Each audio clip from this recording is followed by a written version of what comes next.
Assalamu alaikum musulmanдар.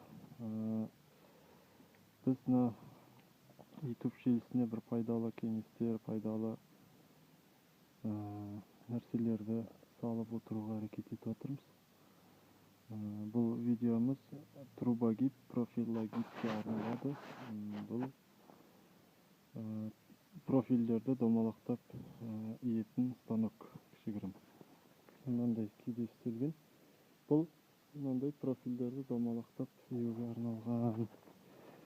Бұның жалпы жұмыс жасау жүйесі мынандай. Топсамен тұр. Профильді мына бағытта салып, мына валдың астынан алып, мына жерге дейін келіп тұрады. Сосын кәдімгі машинның, автокөліктің аяқ көтеретін домкраты себепті жоғарыға көтеріліп, профильді майыстырып, сосын мына жерге өзінің арнайы кілтін салып, былай бұрау арқылы профильді тұрба домалақтанады. Жалпы профилогидке қысқаша түсінік осы. Ал енді біз размерге келетін болсақ, бізге керек размер мына шетінен арғы шетіне дейін 5-15 сантиметр керек болды бізге.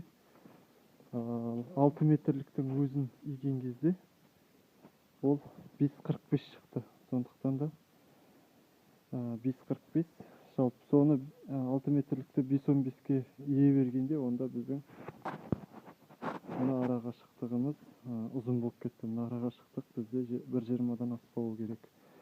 Сондықтан да біз 6 метрден 16 сантиметр шетінен кесіп тастадық.